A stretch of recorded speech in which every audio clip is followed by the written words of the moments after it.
નમસ્કાર મિત્રો, ફરી એક વખત આપ સૌનું હાર્દિક સ્વાગત છે.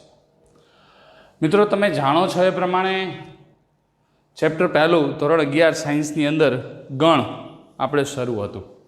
આજે એનાથી આગળ વાત કરવાની છે કે ગણની અંદર આપણે છેલ્લે 1.1, 1.2 અને 1.3 આટલી વસ્તુઓ પરિપૂર્ણ કરી હતી. 1.3 પછીનો જે ટૉપિક છે વેન આકૃતિ, પછી યોગગણ, છેદગણ, આની બહુ સુંદર મજાની ગુણધર્મ સાથેની ચર્ચા આપણે કરેલી છે. મિત્રો, વેન આકૃતિમાં શું હતું એ તમને ખ્યાલ છે એ પ્રમાણે કે જ્યારે કોઈ પણ ગણની વેન આકૃતિ જ્યારે મારે દોરવી હોય ત્યારે પહેલાં તો એક આવો લંબચોરસ દોરીશ, જેને આપણે સાર્વત્રિક ગણ તરીકે લઈએ છીએ. એની અંદર યુ લખશું અને આની અંદર ગણો લખીએ છીએ. અને દરેક ગણો જે છે એ સાર્વત્રિક ગણના ઉપગણ હોય છે. ગણના અંદર આવેલા ઘટકો અહીંયા લખશું. અહીંયા આ માન લો કે એ ગણ છે, આ બી ગણ છે. તમને આપી દઉં કે યુ બરાબર 1 થી 10, એ બરાબર 3, 4, 5, 7 અને બી બરાબર 1, 2, 3, 8. આવી રીતના 3 ઘટકો છે. ત્રણેય વ્યાખ્યા હું એક સાથે સમજાવવાનો પ્રયત્ન કરું છું. વેન આકૃતિ, પછી યોગગણ, છેદગણ, આ બધી જ વાત એક સાથે સમજીએ જેથી કરીને કોઈ પ્રોબ્લેમ ન થાય. હવે સાર્વત્રિક ગણની અંદર 1 થી 10 છે. આ બંને ઘટકો એના ઉપગણ છે, એટલે આપણે એની વેન આકૃતિ દોરી શકીએ, એમાં કોઈ શંકા નથી. તો 1 થી 10 આખા આ લંબચોરસની અંદર ગોઠવાયેલા હશે. સરસ રીતે આપણે દોરી પણ શકીએ છીએ અને લખી પણ શકીએ છીએ કે ભાઈ વેન આકૃતિની મદદથી જ આપણે આ વહીવટ કરવાનો છે. તો સૌથી પહેલાં ગણ એમાં, તો ગણ એમાં 3, 4, 5, 7 છે. હવે હું અહીંયા 3, 4, 5, 7 લખું તો થોડો ઘણો પ્રોબ્લેમ થાય. શું કામ? તો કે મારે હજી બી ગણે દોરવાનો છે ને, અને બી ગણની અંદર જો અહીંયા 3 છે, એટલે 3 જે છે એ બંને કોમન છે, એટલે એ વચ્ચેના ભાગમાં આવશે 3. બરાબર છે. પછી જોઈએ તો એમાં છે 4, 5, 7, જે બીમાં નથી, એટલે અહીંયા 4, 5 અને 7. બરાબર છે. અને એમાં હવે બીમાં કેટલા વધ્યા? તો કે 1, 2 અને 8. તો અહીંયા હું અહીંયા લખીશ 1 અને 2. હજી સાર્વત્રિક ગણ આખો દોરાણો નથી મિત્રો. કેટલા બાકી છે? 1, 2, 3, 4, 5, 6 બાકી છે. તો 6 ને અહીંયા ગમે ત્યાં લખી શકશું, અહીંયા ગમે ત્યાં લખી શકો. 6, 7 આવી ગયું, 8. તો કે 8 આની અંદર છે ગણ બીની અંદર, એટલે આપણે એને ગણ બીમાં દર્શાવવો પડશે. જ્યારે 9 અને 10 જે છે એ આપણે અહીંયા લખશું. તો આ થઈ ગઈ વેન આકૃતિ. આ વચ્ચેનો જે પોર્શન છે આખો આટલો જ હું તમને અલગ કલરથી દોરી દઉં. તો આટલો જે ભાગ છે મિત્રો એ થશે એ છેદ બી. તો છેદગણની વ્યાખ્યા શું આપી હતી? ગણ એમાં હોય અને ગણ બીમાં હોય, બંને ગણમાં જે સામાન્ય ઘટકો હોય એ છેદગણની અંદર આવે. યાદ આવી ગયું? સરસ. અને આખો જે ભાગ છે એને પણ આપણે અલગ કલરથી દોરીએ.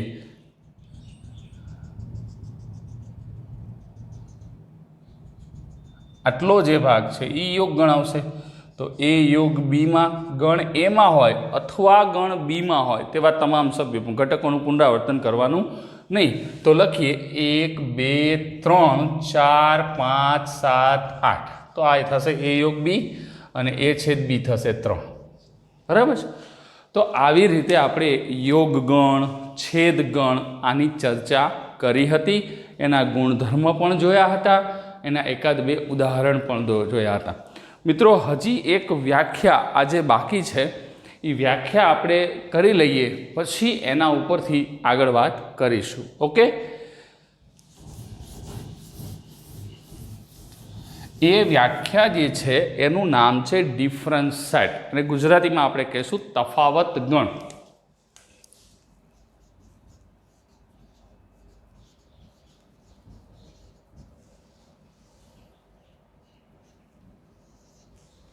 ઇંગ્લિશમાં એને કહેવાય ડિફરન્સ સેટ. જેવું નામ છે એ પ્રમાણે જ એનું વર્ક થશે.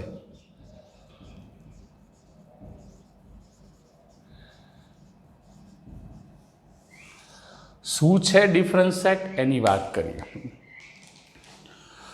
એને ઇંગ્લિશમાં એ અને બીના એ ક્રમમાં આપણે ગોઠવીએ. ઇંગ્લિશની વ્યાખ્યામાં વાત કરું તો all the elements which are in set A but not in B. હવે એને આપણી સરળ ભાષામાં ગુજરાતી ભાષાની અંદર એ વ્યાખ્યાને સમજીએ. ટેક્સ્ટબુકમાં બહુ સારા બધા શબ્દો આપ્યા છે, પણ ટેક્સ્ટબુકના શબ્દ કરતાં ગણિતની વ્યાખ્યા જ છે મિત્રો. તો વ્યાખ્યા જેટલી મગજની અંદર વધારે ક્લિયર સમજાઈ જાય એ ભાષામાં જો આપણને મળી જાય તો એનાથી બેસ્ટ વસ્તુ એકેય નથી. ગણ એમાં હોય પરંતુ ગણ બીમાં ન હોય તેવા તમામ સભ્યોના ગણથી લખીએ વ્યાખ્યા. ગણ એમાં હોય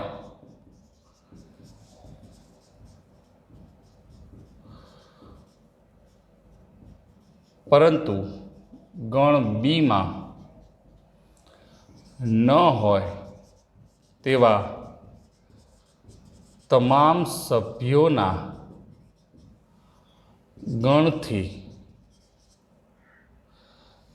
સભ્યોથી બનતા ગણને ગણ એ તથા ગણ બીનો તફાવત ગણ કહે છે. બહુ સુંદર મજાના શબ્દો લખ્યા છે. ગણ એમાં હોય પરંતુ ગણ બીમાં ન હોય તેવા તમામ સભ્યોથી બનતા ગણને ગણ એ તથા બીનો તફાવત ગણ કહે છે. સંકેતમાં એ માઇનસ બી કેમ વંચાય? એ માઇનસ બી વડે દર્શાવાય. બરાબર. સંકેતમાં કેવી રીતે દર્શાવાય? એ માઇનસ બી વડે. એમાં હોય અને બીમાં ન હોય. બરાબર છે. તો જો સમજીએ એક આની આપણે ગુણધર્મની રીતે વ્યાખ્યા લખવી હોય તો એ માઇનસ બી બરાબર એવા બધા જ એક્સ કે જે એક્સ એમાં છે પરંતુ એક્સ બીમાં નથી. બરાબર. એકાદું એક્ઝામ્પલ આપી દઈએ જેથી કરીને તમને તકલીફ ન પડે. સાર્વત્રિક ગણ તમે કોઈ પણ લઈ શકો છો. આપણે ડાયરેક્ટ એ અને બી લેશું. એ બરાબર 1 2 3 4, બી બરાબર 4 3 4 5 6. બરાબર છે મિત્રો. હવે અહીંયા થોડુંક વિચારો. થોડુંક શું વિચારશું તો કે મારે એ માઇનસ બી મેળવવો છે. તો એ માઇનસ બી મેળવો. એ માઇનસ બી મેળવો. તો અહીંયા હું એ માઇનસ બી ગોતું. તો મારી વ્યાખ્યા શું કહે છે? એમાં હોય પરંતુ ગણ બીમાં ન હોય. એટલે એમાં 1 2 3 4 છે એટલે મારે બધા ઘટકો અહીંયા લખવા પડશે. પરંતુ બીમાં ન હોવા જોઈએ. બીમાં 3 અને 4 છે ને. તો 3 અને 4 બે ઘટકો હું અહીંયા નહીં લખું, બાકી આ ગણને પૂરો કરી દઈશ. આ થઈ ગયું એ માઇનસ બી. ફરી એક વખત સમજાવું છું મિત્રો. એમાં હોય પરંતુ બીમાં ન હોય તેવા ઘટકો. બીમાં વધારે ગમે એટલા ઘટકો હોય એની હારે આપણે કોઈ લેવા દેવા નથી. બીમાં હજી અહીંયા 3 4 5 6 7 8 ગમે એટલા ઘટકો આપ્યા હોય એ આપણે નથી લખવાના. કારણ કે આપણે એ માઇનસ બી, એ અને બીનો તફાવત લખીએ છીએ. તો એમાં કેટલા ઘટકો છે? 4. 4માંથી રિપીટ ઘટકો છે આમાં બીમાં? તો કે હા, 2 ઘટકો છે, 3 અને 4. તો એ ઘટકો નીકળી જશે, બાકીના બધા ઘટકો લખશે. હવે અહીંયા અમે જગ્યા એટલા માટે રાખી એ માઇનસ બી, બી માઇનસ એ મેળવો. હવે જો બી માઇનસ એ મેળવવું એટલે મારી વ્યાખ્યા બદલાઈ જશે મિત્રો. વ્યાખ્યા જે છે એ કંઈક આવી થઈ જશે. ગણ બીમાં હોય પરંતુ ગણ એમાં ન તેવા તમામ સભ્યોથી બનતો ગણ. તો હવે પહેલાં મારે એને નથી, પહેલાં કોને જોવાનું? બીને. તો બીમાં 4 ઘટકો છે, 3 4 5 6. તો હવે આમાંથી કોઈ ઘટકો એમાં આવેલા છે? તો કે હા, 3 અને 4 છે. તો અહીંયા બીમાં માત્ર 5 અને 6 આવે છે. અહીંયા સ્પષ્ટ છે કે એ માઇનસ બી અને બી માઇનસ એ સમાન નથી. એટલે A minus B not equals to B minus A. બરાબર છે. હવે આની વેન આકૃતિ દોરવી હોય તો પણ દોરી શકીએ.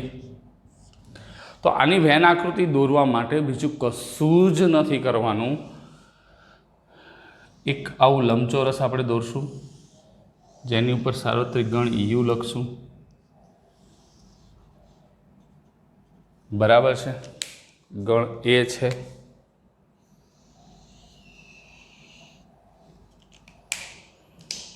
ગણ બી છે.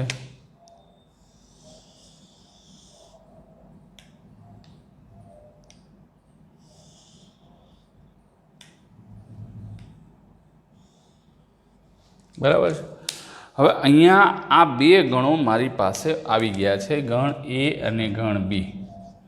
હવે એ માઇનસ બી વ્યાખ્યા શું કહે છે મિત્રો? એમાં હોય, જો આ ભાગ એ છેદ બી છે, આખો એ યોગ બી છે, આપણને ખ્યાલ છે, એમાં હોય પરંતુ બીમાં ન હોય, તો આટલો જે ભાગ છે ને એ છેદગણ છે। એનો મતલબ એવો થશે કે બધા ઘટકો આમાં સમાન હશે, એમાંય હશે ને બીમાંય હશે।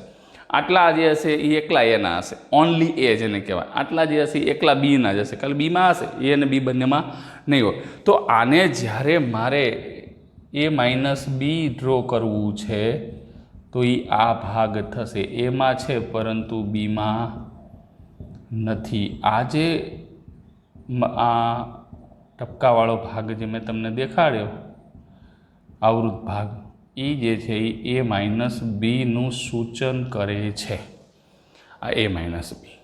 બરાબર છે, ખ્યાલ આવ્યો? વચલો ભાગ નહીં લે, કારણ કે એ બીમાં કોમન હશે। એ સિવાય મિત્રો તમે એ માઇનસ બી, આ એ છે બી અલગ છે, પછી બી માઇનસ એ, તો કે આ ભાગ થશે, બી માઇનસ એની વેન આકૃતિ દોરવી હોય તો આ એ છે ને આ બી છે, આ એ અને બી, માની લો બી માઇનસ એની વેન આકૃતિ દોરવી છે, તો એની અંદર મને ખબર પડે કે આટલો ભાગ આવશે, બરાબર, આ ભાગ આવશે। રેડી? તો એક વસ્તુ અહીંયા કહી શકાય કે આ એ માઇનસ બી, એ છેદ બી અને બી માઇનસ છે, ત્રણેય અલગ અલગ છે। અલગ અલગ છે તો જ્યારે એનો છેદગણ કરીશ ત્યારે ખાલી ગણ મળશે, એટલે મ્યુચ્યુઅલી ડિસજોઇન્ટ કહેવાય, અલગ ગણો। સ્પષ્ટ છે કે નોંધ તરીકે પણ આપણે લખી શકશું।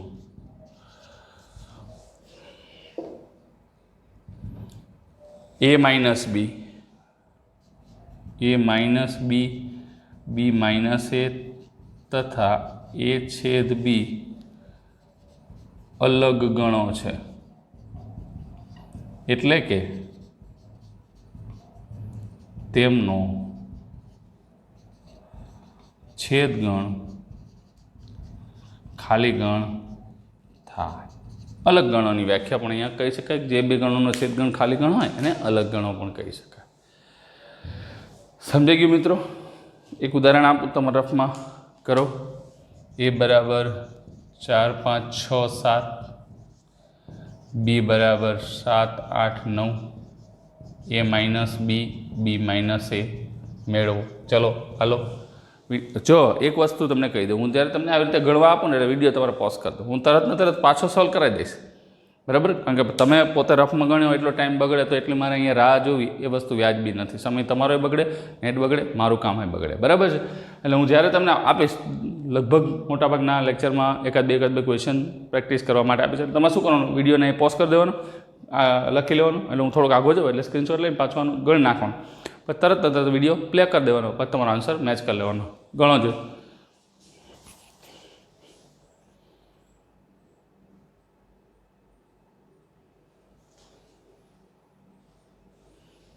આવ્યો? જો એ માઇનસ બી એમાં હોય પરંતુ બીમાં ન હોય, તો એમાં કેટલા હોય? 4 5 6 7, બેમાં સામાન્ય 7 છે એટલે અહીંયા 4 5 6, બરાબર છે? પછી બી માઇનસ એ, બીમાં હોય પરંતુ એમાં ન હોય, બીમાં કે પેલા બી જે પહેલાં હોય એ ગણ જોવાનો, 7 8 9 છે, તમારે 7 કોમન છે તો 8 9 બે જ ઘટકો આવશે। કેટલાનો સાચો હતો જવાબ? સરસ। તો આવી રીતે મિત્રો તફાવત ગણ, હજી એક વ્યાખ્યા છે સમિત તફાવત ગણ, જે આપણી ટેક્સ્ટ બુકમાં નથી, પણ હું તમને જ્યારે JEEનો ટોપિક ભણાવીશ ત્યારે સમિત તફાવત ગણ શીખવાડીશ કે એમાં હોય પરંતુ બીમાં ન હોય અને બીમાં હોય પરંતુ એમાં ન હોય તેવા તમામ સભ્યોથી બનતા ગણને સમિત તફાવત ગણ કહેવાય, અને એ ડેલ્ટા બીથી દર્શાવાય। પણ એની ચર્ચા આપણે JEEમાં કરવાની છે, અત્યારે એની કંઈ વાત નથી કરવાની। તો હવે આપણો નેક્સ્ટ જે ટોપિક છે એ આપણે પહોંચ્યા 1.4, એક્સરસાઇઝ 1.4, ક્વેશ્ચન નંબર 1। હવે મિત્રો એક કામ કરું, તમે ટેક્સ્ટ બુક જોશો ને, તમને પહેલા પ્રશ્નમાં એવું કીધું છે કે નીચેના ગણોના યોગગણ મેળવો। બધા ગણોના યોગગણ વારાફરતી વાર આપણે મેળવશું, પણ જ્યારે પન્નું ફેરવશો અને એક્સરસાઇઝમાં 5મો પ્રશ્ન જોશો ને ત્યારે એમ કહેશે કે નીચેના ગણોના છેદગણ મેળવો। યોગગણે મેળવવાના કીધા છે, છેદગણ તો બંને સાથે મેળવી લેવાય ને।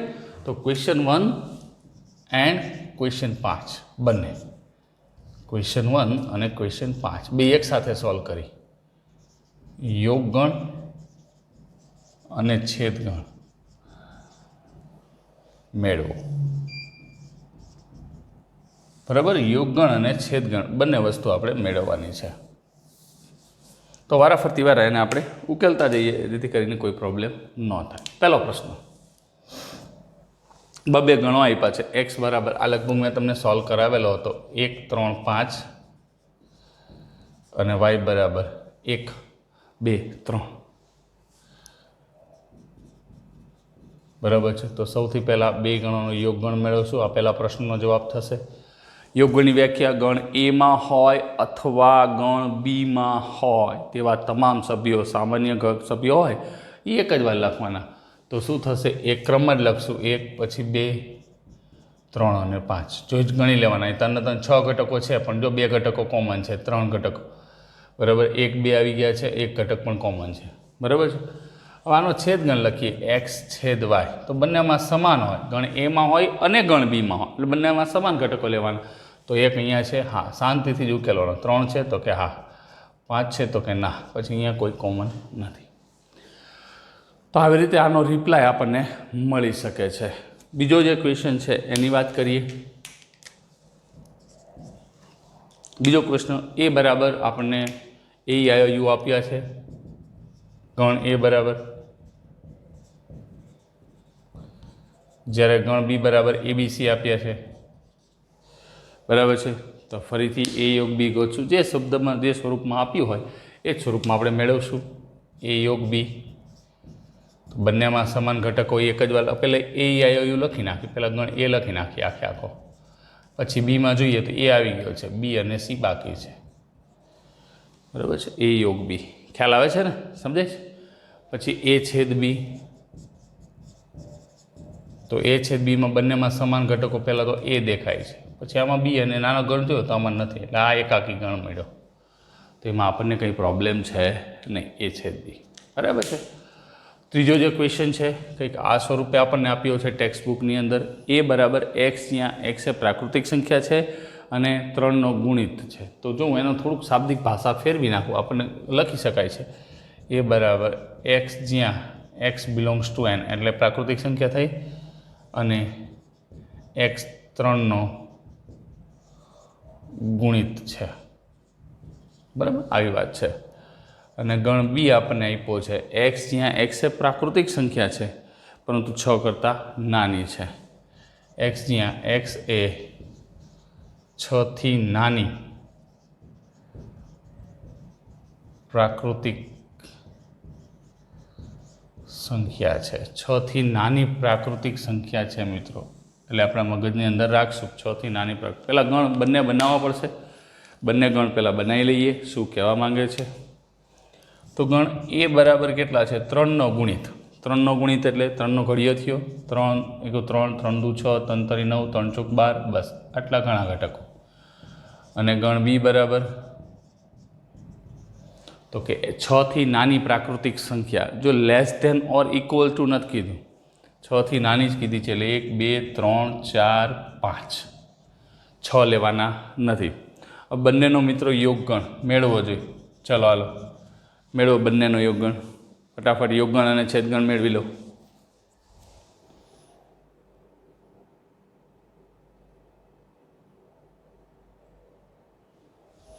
આવ્યો જવાબ? તો યોગગણની અંદર શું આવશે? 1 2 3 4 5 7 નહીં 9 12 અપ ટુ 100, પછી 3નો ગુણિત થઈ જશે. અને છેદગણની અંદર શું આવશે મિત્રો? તો કે કાયદેસર રીતે બંનેમાં સમાન ઘટકો, એક આમાં નથી, 2 આમાં, 3 છે, એકાકી ગણ આવશે, 6 નથી. બરાબર છે. આવી રીતેનો ઉકેલ આપણે મેળવી શકીએ.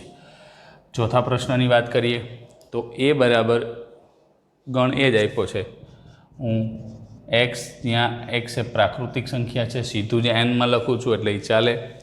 તથા 1 less than x less than or equals to 6. તથા ગણ બી બરાબર આપણને આપ્યું છે એક્સ, જ્યાં એક્સ એ પ્રાકૃતિક સંખ્યા છે. આ સમજવાનું, ગુણધર્મની રીતે જે આપ્યું છે એને પહેલાં સમજી પછી તમારે ઓલી રીતે ગોતવાનું. 6 less than x less than 10, 6 less than x less than 10. તો મિત્રો પહેલાં હું શું કરીશ તો કે ગણ એ અને ગણ બીને લખીશ.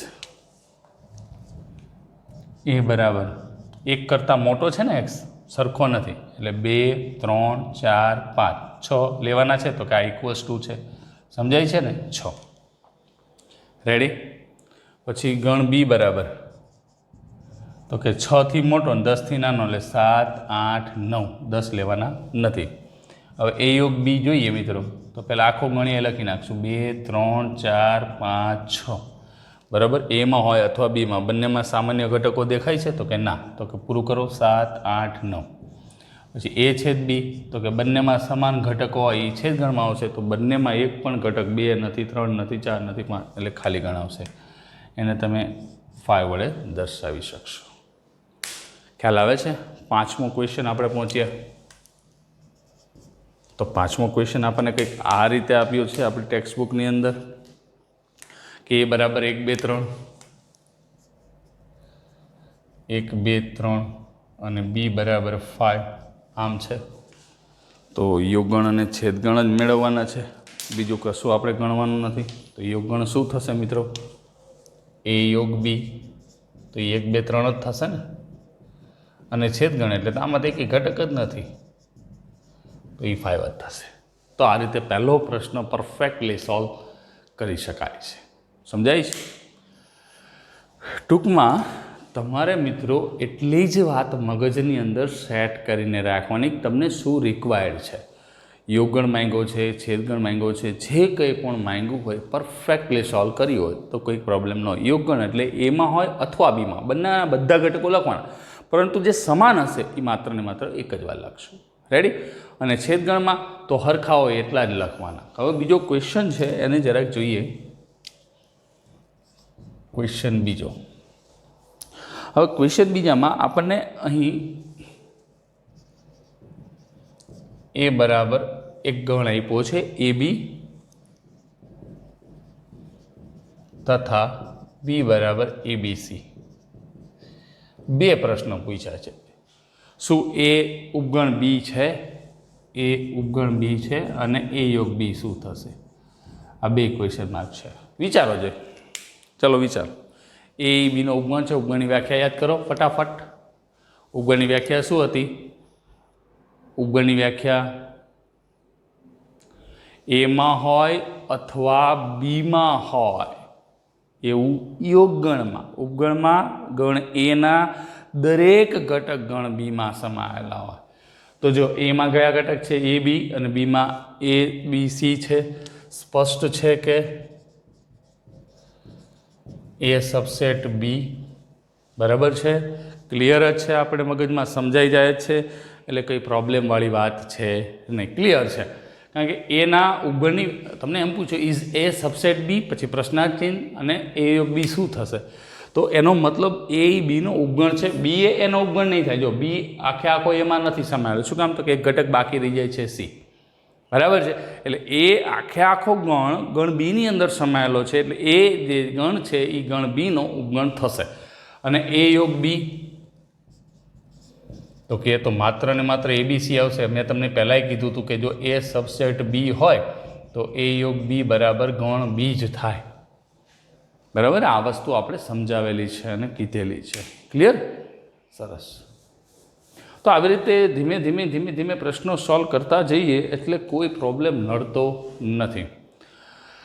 હવે આપણી પાસે ત્રીજો પ્રશ્ન છે કે એ અને બી બે ગણો છે, A subset B, then what is A union B. તો એ પણ તમે સિમ્પલ રીતે સોલ્વ કરી શકો છો. બરાબર? હમણાં જ મેં તમને વાત કરીને A subset B, what is A union B, તો એ યુનિયન બી એટલે કે ગણ બી થશે. હમણાં જ વાત કરીને અહીંયા જ સ્પષ્ટ કરી શકાય. ક્વેશ્ચન 3ને અહીંયા જ લખી શકાય. આપણને એવું કીધું છે અહીં એ અને બી બે ગણો છે,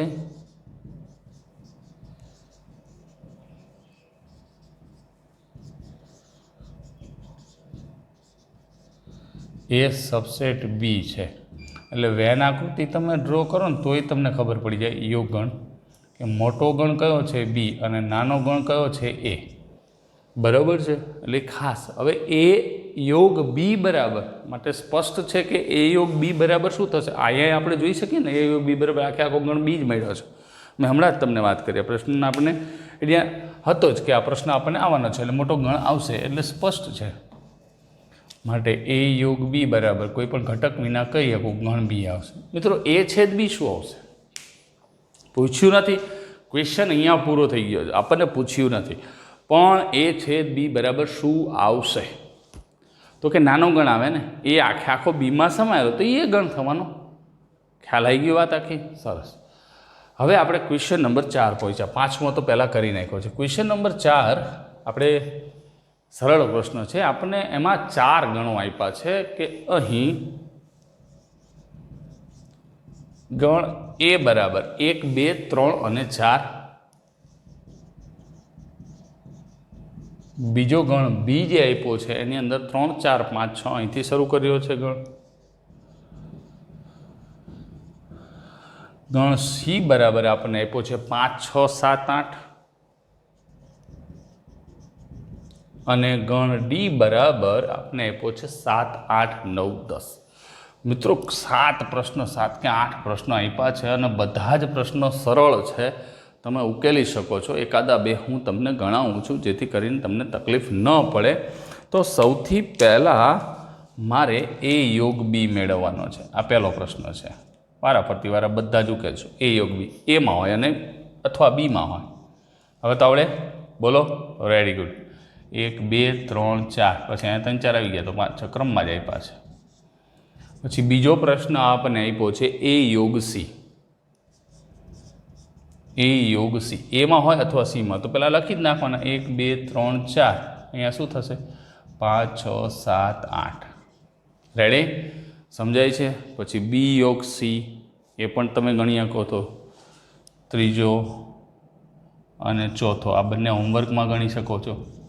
કારણ કે હું તમને અહીંયા કહી દઉં બી અને સીનો યોગગણ શું થાય? 3 4 5 6 7 8 થાય. પછી ચોથો જે પ્રશ્ન છે બી અને ડીનો યોગગણ તો 3 4 5 6 7 8 9 10. ખ્યાલ આવે છે? એટલે સરળતાથી આવે. એટલા માટે હું અહીંયા ગણાવું છું કે હવે અહીંયા 3 ગણો આપ્યા છે. 5મા પ્રશ્નની અંદર આપણને આવું પૂછ્યું છે એ યોગ બી યોગ સી. તો મિત્રો 3 ગણ થાય કે એનાથી વધારે થાય. યોગની વ્યાખ્યા ક્યારેય બદલાતી નથી. 3 ગણ માટે એ વ્યાખ્યા થશે. એમાં હોય અથવા બીમાં હોય અથવા તો અહીંયા આપ્યો છે સી એટલે સીમાં હોય. એવા તમામ સભ્યોના સમાન સભ્યો હશે. એક વાર જ લખશું. તો ગણ એથી લખવાનું શરૂ કરીએ. 1 2 3 4 આવી ગયા. પછી અહીંયા 5 6 બી ગણ આવી ગયો. 5 6 ગયા 7 8. તો આ રીતે થશે. આની પછીના જે પ્રશ્નો છે 6 અને 7 એ પણ મિત્રો તમે હોમવર્કમાં સોલ્વ કરી શકશો. બરાબર? પહેલાંનો સ્ક્રીનશોટ લઈ લ્યો, પછી આગળ વાત કરીએ. ઓલા બે કીધા એ ડાયરેક્ટ ફેસબુકમાં લખશું.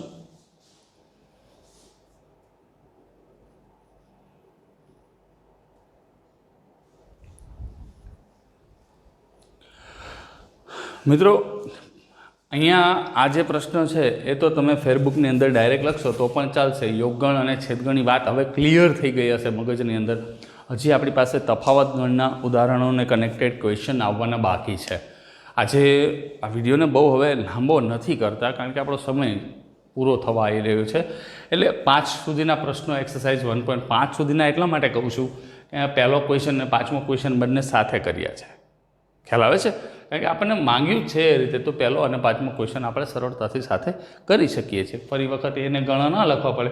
એટલે આ જે છે પહેલા ક્વેશ્ચનનો ઉત્તર છે, આ 5મા ક્વેશ્ચનનો ઉત્તર છે, આ પહેલા ક્વેશ્ચનનો 5મા, એવી રીતે 5 પ્રશ્નોની અંદર એ સ્પષ્ટ તમને સમજાવેલું છે. Ready friends? કોઈ તકલીફ? બરાબર છે. તો હવે જ્યારે નેક્સ્ટ લેક્ચરમાં મળીએ ત્યારે તફાવત ગણની વ્યાખ્યા એને કનેક્ટેડ ઉદાહરણ આ વાસ્તુ મગજમાં રાખશું. કારણ કે નવી વાત આપણે કરશું ત્યારે આના કનેક્ટેડ ક્વેશ્ચન આવશે તો તમને સોલ્વ કરવાની મજા આવે. ઓબ્વિયસલી ભણવાનું ચૂકશો નહીં, સાથે સાથે રહેજો. સ્કૂલ ચાલુ થવાનાથી વાર લાગશે પણ આપણે અભ્યાસક્રમ શરૂ થઈ ગયો છે અને એમાં ગંભીરતાપૂર્વક ધ્યાન આપશું. Stay home, stay safe. Obviously stay with mathematics. Have a nice day friends.